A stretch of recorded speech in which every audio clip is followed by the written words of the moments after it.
In the headlines, reaction drove President Muhammadu Buhari's indefinite postponement of 2023 census.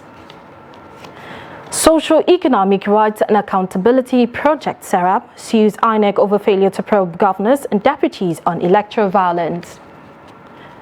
Parents consider Port Sudan as Egypt refused entry clearance to Nigerians stranded in Sudan. And on the international scene, over 400 civilians dead as rival forces continue to fight over control of Sudan. Hello and welcome to Trust TV News Updates. I am Martia Umar. Thank you for joining.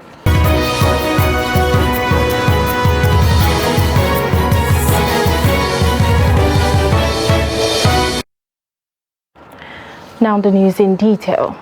Residents of Makurdi, the Benue State capital, have been reacting to the postponement of the 2023 census, which was scheduled for 3rd to 7th of May 2023. The federal government had, in a statement by Information and Culture Minister Lai Mohammed, conveyed the president's approval of the postponement. The report. Some of the ad hoc staff recruited for the exercise said it was disappointing to hear of the postponement. They also spoke of the economic expectations and appealed to the federal government to improve on its national commitments. I feel very bad at the postponement of this census because I'm even supposed to travel to Enugu for a job interview because I'm even waiting to do the census before any other thing. That they should try and do the census so that we, the youth, will be able to have something to invest on, because there's no job in the country. But with this census that all of us applied, we are having hope that at least we are going to invest in 1 or 2 entrepreneurs. Experts who spoke on Trust TV said the postponement was expected due to certain anomalies in the build-up to the exercise. They expressed disappointment with postponement and wish it was executed because of the financial and human resources already invested in the process. My worry is that it is good that this administration was determined to conducting census after 17 years. Now, the problem, however, is that we were told that even resources were provided for the census in terms of money and all that is needed. From what the president said, PDAs were procured, ad hoc staff have been trained at different levels. So when I got the news, I was imagining what could have been responsible for the postponement, what warranted the postponement. Are they aware of the economic implication of this? Remember that ad hoc staff at certain levels have been trained and already been paid, with huge sums of money already committed. So I don't actually see the reason why the postponement. Government is a continuum. Does it mean that the the chairman of the National Population Commission and his commissioners are going with the outgoing administration? The last population census was conducted in Nigeria 17 years ago. As it stands, the residents said only time shall tell if Tinubu's government will consider it necessary to conduct the exercise. What if the next administration comes and want to postpone it, to even suspend the exercise for now? Why not go ahead and conduct the census?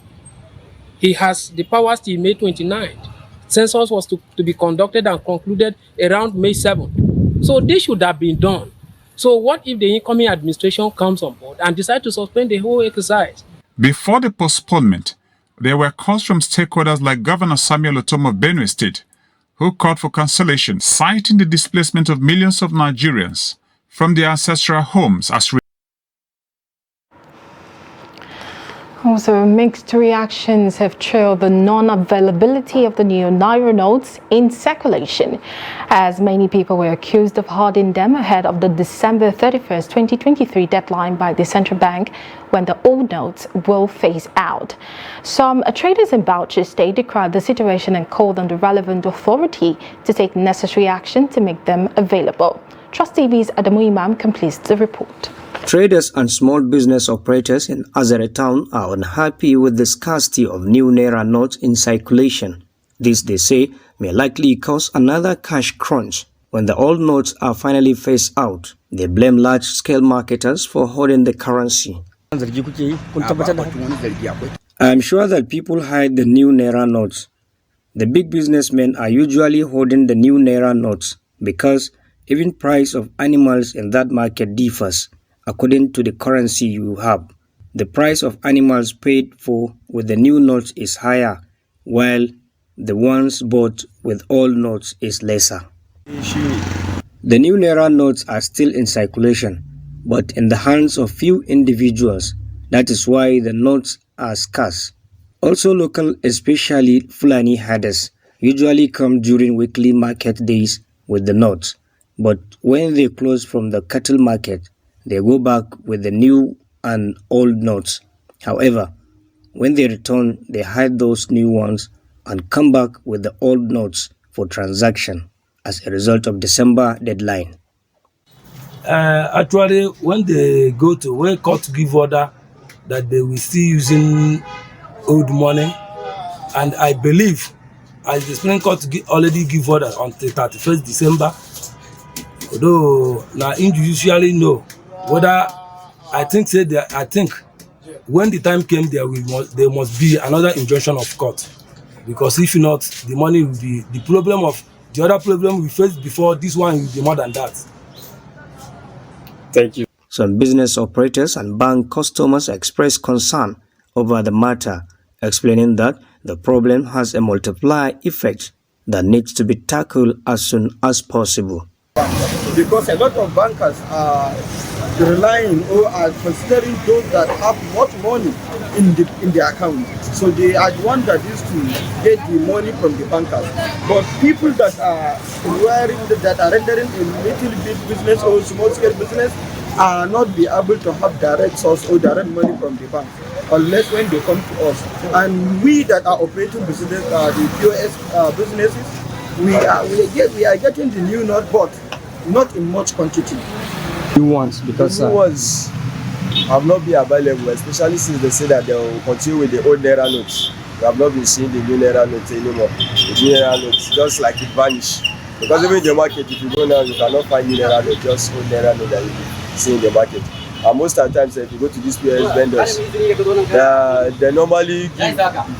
According to the central bank, there has been a 71% increase in the currency in circulation. Yet, the new notes are becoming unavailable for the majority of Nigerians, with each passing day a situation many describe as worrisome. Adam Imam, Trust TV News, Bauchi. Now to Nasarawa State, where relatives of those who lost their lives in the recent clash between farmers and herders in Tatara community of Akwanga local government area of the state have decried incessant attack by gunmen in their communities. They expressed their displeasure during an interview with Trust TV on the aftermath of the attack by invaders. The report. On April 16, 2023, Chacharimada community of Kokona local government was engulfed by a communal crisis between farmers and herders, which led to the death of about 12 people with property worth millions of naira destroyed by gunmen. My house was set ablaze by gunmen on Monday last week. I saw people shouting and running from pillar to post when the invaders, fully loaded with heavy arms, stormed our communities and started shooting sporadically into the air, scaring the locals away before setting our houses ablaze and destroying crops in our farmland. I lost one of my eldest sons in the attack, Samuel Anthony. He had gone to check his sugarcane plantation after returning from a church service. Unfortunately, his corpse was brought back the following day. I lost my husband in the attack. We don't have food to eat and hardly get enough water to drink. The very first day I went with my husband to check our sugarcane plantation, we noticed that our sugarcane and plantain were destroyed by gunmen. Meanwhile, the farmers and herders have agreed to shield their swords and live in peace with one another after the recent misunderstanding between them. They made their decision known through the signing of peace accord in Kokona local government area of the state. The letter of undertaking was read by the Secretary of the Council, Clement Agavi. Sequel to the last crisis that engulfed Tatara community of Kokona local government on the 16th day of April 2023, which led to several loss of lives and destruction of properties worth millions of naira. We the herders have been staying in peace with the farmers, but along the line, one of their sons had a little misunderstanding with one of our sons without any provocation, and he hit him on his head with a stick, and that is how the problem started. So we actually went to report in the police station. They came, we brought the cop home. Then in the morning on Monday, so our youth, they were moving around, going to one area like this, near where Fulani are residing. So they wanted to ask him what happened to one of our police in the village. He said, jump onto them. Instantly, they kill another person, make it two. When people coexist in a society, in a community, there is bound to be friction of interest.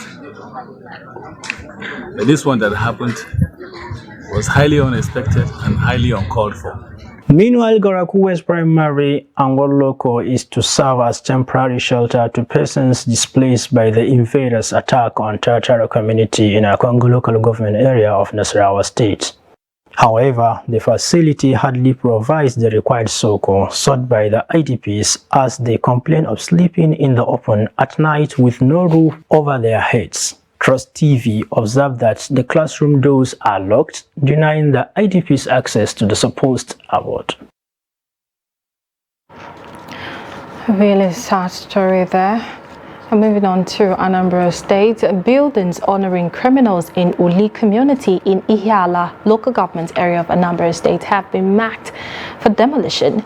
Also, heavy deployment of officers and men of the police and the army have commenced day and night strikes in the 4 villages that make up the community in order to restore peace and security in the area. Speaking at the Uli Peace and Security Summit, the Anambra State Commissioner of Police, Echeng, who was represented by the Police Area Commander of Ihiala, Basi Christopher, said the security operators in the community is tagged action all the way. The State Commissioner for Homeland Matters, Chikodi Anagara, announced that in line with the laws of the land, the owner of any building that has been demolished loses the property. In his address at the summit, the President General of Uli Progressive Union, Tobias Obiagazie, pleaded for amnesty among the youths that would volunteer to lay down arms. The Minister of Works and Housing, Babatunde Fashola, has stated that impatient drivers and the ongoing work on a section of the Lagos-Ibadan Expressway was the reason behind the heavy gridlock on the road on Saturday. The minister, in a statement by the Special Advisor on Communications, Hakim Bello, empathized with members of the public who endured the traffic and assured that work within the Opik area between Kara Bridge and the Long Bridge has been completed and will be opened to traffic on Sunday, April 30th.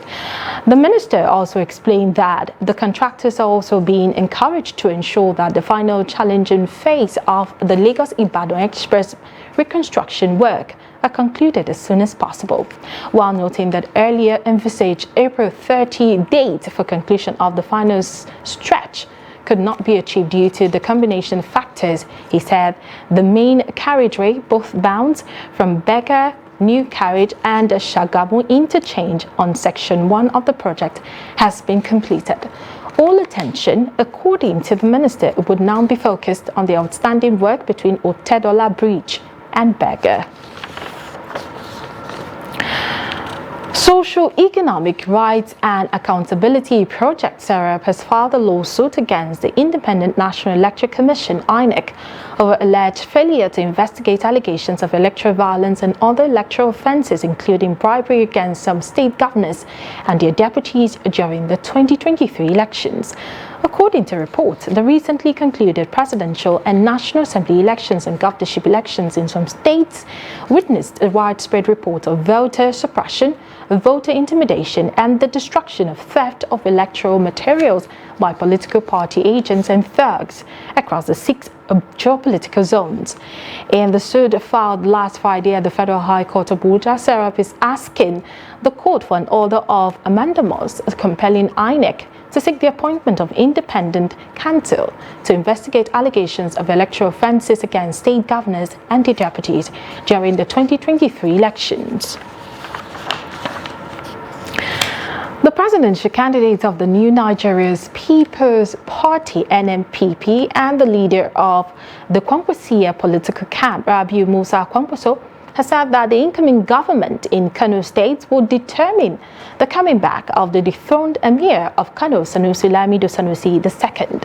Kwankwaso, in a viral video shared across social media, also hinted at revisiting the issue of the state emirate that was divided into 5 during the administration of incumbent Abdullahi Umar Ganduje. The Kwankwasia political camp is largely seen as a political structure that mostly identified with the dethroned emir. He further prayed for God's intervention to allow the incoming governor to be able to handle things easily. Trust TV reports that there's a wide belief that from supporters of the NNPP and the opposition that once the Kwankwasia camp came to government, it will reverse the case of Sanusi's dethronement and the creation of additional emirates in the state. Others are calling and praying on reversal of the actions as part of their demands from the government.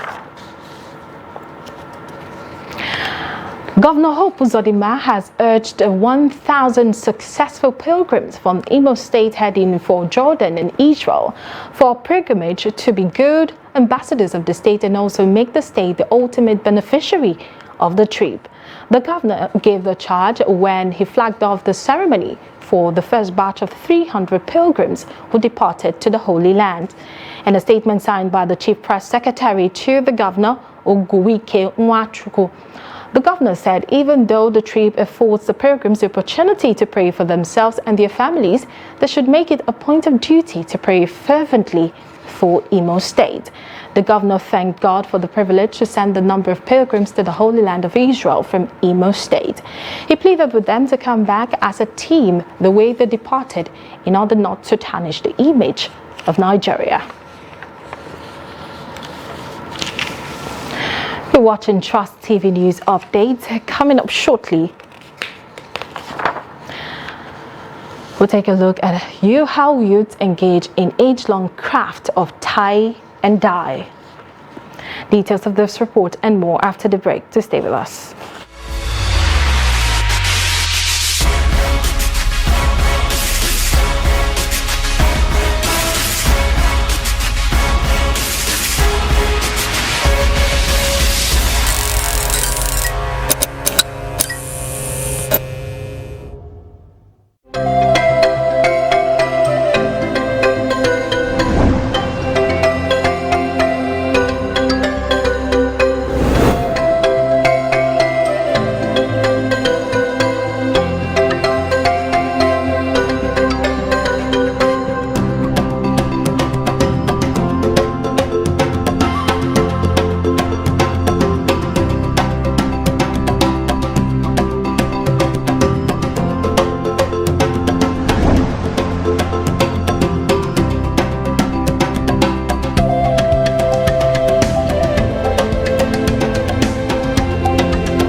Welcome back. You're still watching Trust TV News Update. Before we proceed, another look at our top stories.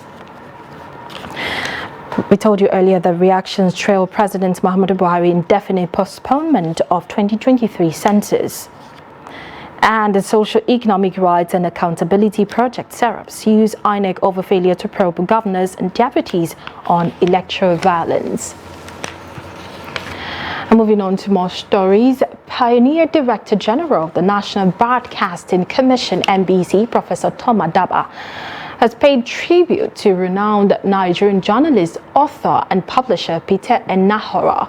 Peter Enahoro, also known as Peter Pan, was, in addition to all his achievements, first chairman of the NBC. Professor Adaba described as a complete professional and a wonderful person to work with. He speaks with Kendi Amadu. Take a look. Also known by the pen name Peter Pan because of his column in the New African magazine, Enahoro has been described as perhaps Africa's best-known international journalist. But his professional competence went beyond print journalism, which is why when he was first announced as chairman of the NBC, there was an initial hue and cry.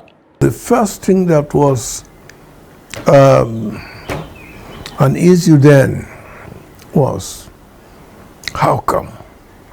The man has been a print media man. What's his business with broadcasting? And so on and so forth.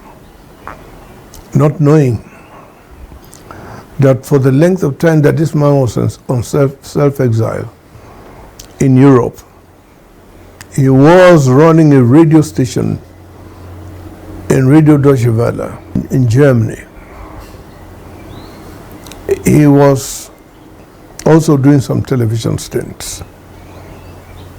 So he was virtually an all-rounder. But Professor Adaba says Peter Enahoro was a perfect fit for the national chairman of NBC, as evidenced by what the commission was able to achieve in the early years. I enjoyed my stay with him, my work with him, because we were on the same wavelength. We worked very well, hand in hand, in all our undertakings, not just him and me, but the entire board members. Because some other board members were great broadcasters too. And as tributes continue to pour in for Enahoro, who died in London on the 24th of April at the age of 88, there are probably similar forgotten parts of him that will come to light. Kehinde Amodu, Trust TV News, Abuja. Now, tie and dye business is an age-long craft that was predominant in southwest of Nigeria. The craft, which seems to have eroded, is now finding its way back to the society through the hands of young people. How this is happening? Take a look. Adire, popularly known as tie and dye, is quite common among West Africa countries, and in Nigeria, it is mostly common among the Southwesterners. Some Nigerian youths have taken to it as an entrepreneurship skill for business. Doyinmola Olajoye is an African lady who is passionate about the African culture and style. She's a rare combination of beauty and brilliance. Her passion for the promotion of the African indigenous culture through sustainable fashion and African textiles is an assignment she has embarked on and has sustained for 4 years. This makes her stand out amongst her peers. Doyinmola, in an exclusive interview, spoke on how she started the tie and dye business. I didn't have the skill myself. I was only a fashion model. But then after I won, I was the second runner-up. I was not the main queen. However, since I had told myself that it's something I wanted to work on, after 4 months of my win, I actually proceeded to start training people on how to make Ankara crafts and all of that. But for some reasons, I had to, of course, pause again, because finances is always a very, very important part of any project that one wants to do. So what I did was I went to learn how to do a craft. Of course, since I am big on culture and creativity, I decided to choose Adire, which is indigenous, and I went for that. And after a while, I started training people, and then business was just it for me, because of course with business you can share your value and make money in return. That was really how I started. Just like in every business, there are challenges. The tie and dye business is not left out. Doyinmola spoke on some of the challenges she faces in the business. And you know how I see challenges, I'm really excited that I was not asked this particular question in this way. So what are the problems that you face? Because many times I'm like, no, they're not problems, so to speak. They're really just things that would help push you up. And some of the challenges, of course, as a creative person, you want to be so big on, okay, let me use these colors, let me do this Adire design, let me, just explore creativity. But many times it's not about the business. Imagine how I even started. It was not about business for me. So I had to struggle with balancing how I make money, how I use this business to make money, than how I focus on the creativity aspect. But of course, that's not what I'm facing right now. I think in the early days, in the second year, I was more of, okay, let me do this to get this to this person. But it was not so much about business. So, low sales, but still fair. A continuous dedication and commitment to African renaissance is no doubt commendable and worthy of emulation. Now on the international scene, gunfire and heavy artillery fire persisted on Saturday in some parts of Sudan's capital, Khartoum. Residents say despite the extension of the ceasefire, the country's top two generals whose battle has been on for days are still relating to how this fire will be seized. But let's take a look at some parents of the stranded students in Sudan are considering to transport their children to the Port Sudan, a city that is still operating the airport despite what is happening.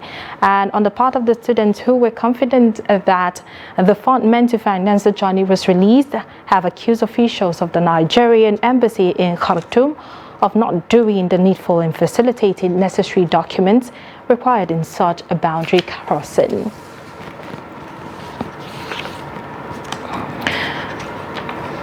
And that brings us to the end of the news update at this hour. For more, follow us across all our social media platforms. I am Martia Umar. Thank you for joining.